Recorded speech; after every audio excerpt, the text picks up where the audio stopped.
Well, good morning, President and Mrs. Bush, distinguished visitors, and most of all, ladies and gentlemen.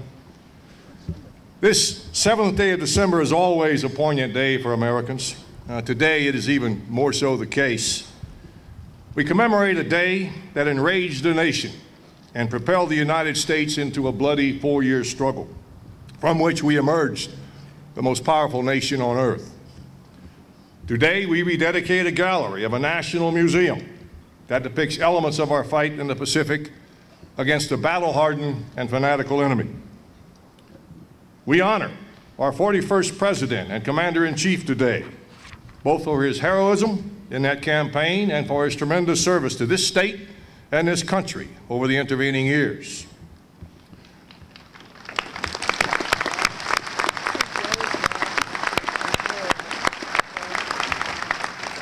Today, December 7, 2009, Marines are in the attack in an operation called Cobra's Anger in the vicinity of Nowzad, Afghanistan.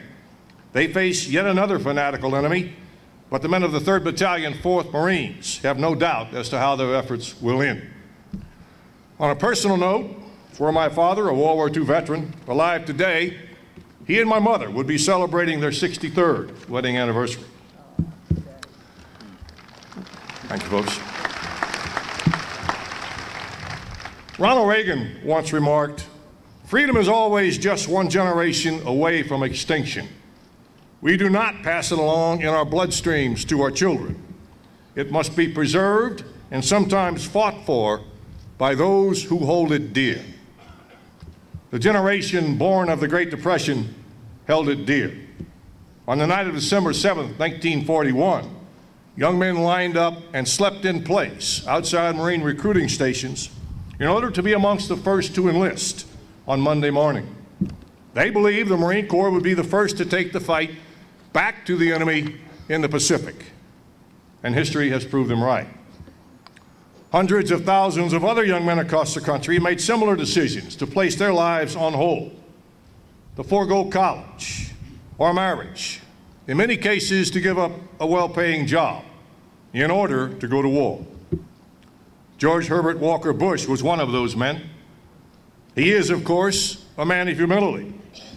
He would say that the rage he felt in his chest over the Japanese attack was the same as every other red-blooded American that day, that he was just doing what most able-bodied men did, or certainly considered doing, that December. Perhaps he's right, and that's in part why they represent our greatest generation. But the war years shaped our future president like no other experiences could have. As the youngest naval aviator in the history of the service, he enjoyed the camaraderie and the flying.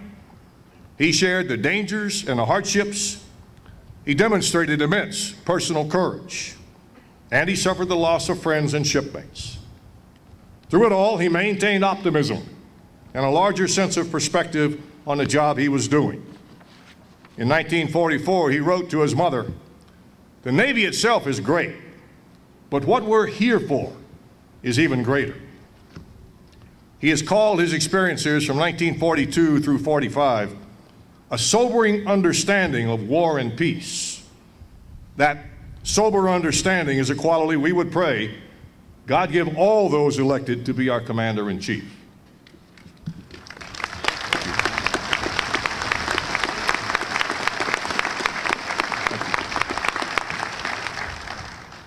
President Bush would, I think, be delighted to hear that today's naval aviators are still some of the cockiest people that ever wore a white silk scarf. I just returned from a visit to Afghanistan, Pakistan, and Iraq, where I heard a true story. The commercial guard frequency for the Persian Gulf is monitored in Dubai, UAE, and they recently recorded this conversation. Iranian Air Defense. "Unknown aircraft, you are operating in Iranian airspace. Identify yourself immediately." Aircraft. "That's a negative. I'm an American aircraft and I'm operating in Iraqi airspace." Iranian Air Defense. "You are operating in Iranian airspace, and if you do not depart immediately, we will send up interceptors and shoot you down." Aircraft. "This is a United States Marine Corps F-18 fighter. Send them up. I'll wait."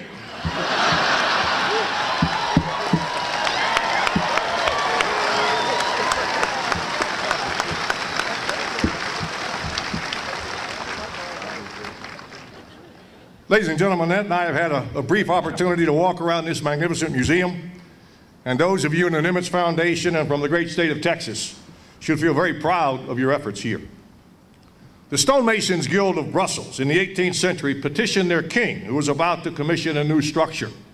They wrote, "If you build it of wood, it will be light and airy. If you build it of brick, it will be large and stately.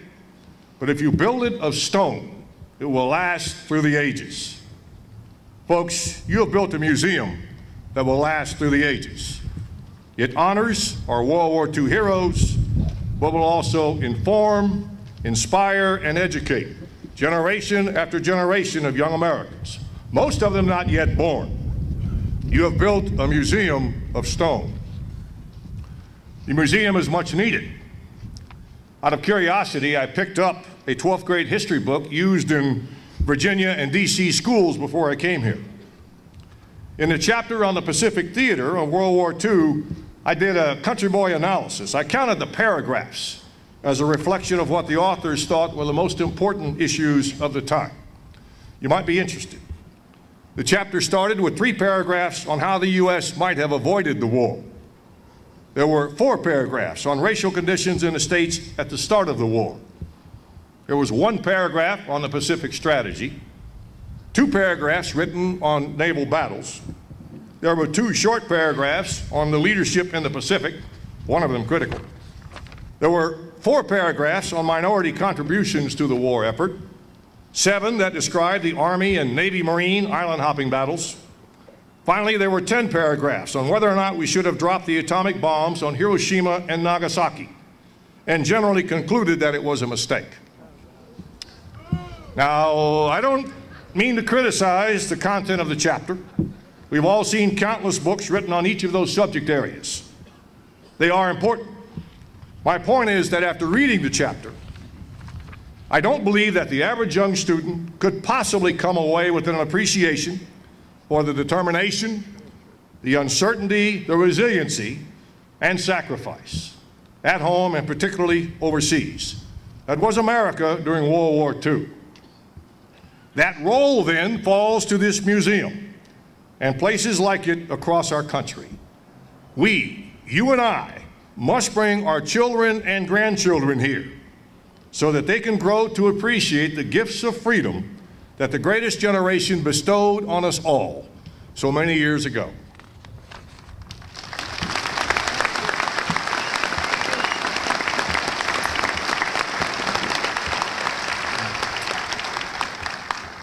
Let me close by saying that there's another great generation at work today.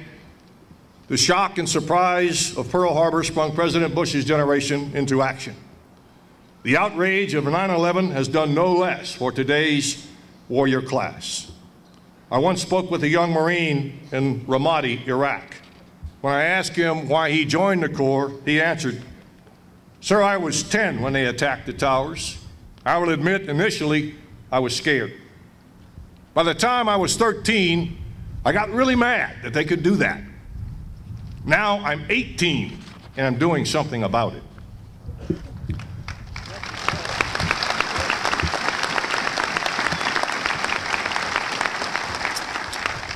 They're not as numerous today as they were in World War II. We have a nation of over 300 million countrymen, yet less than 1%, less than 3 million, wear the uniform of any service. Just over 200,000 are Marines. There was a time when some of us silver-haired types doubted if they would have what it takes to make good soldiers or Marines. Too much time with a joystick in their hand. Not enough athletics or outdoor activity. Folks, we could not have been more wrong. I have seen them in combat, and their selflessness, their raw courage, their sense of team play brings tears to your eyes. All they ask, ladies and gentlemen, is that you give them your support. You may agree or disagree with the policies of an administration, but please continue to provide solid support to those who protect your freedoms.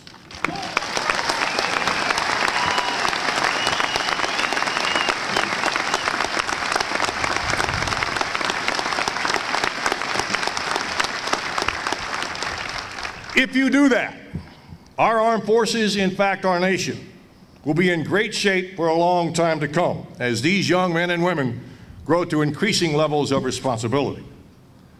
Indeed, history has a way of repeating itself, and I am absolutely confident that today, standing somewhere in their ranks, is a future president of these United States. Thank you.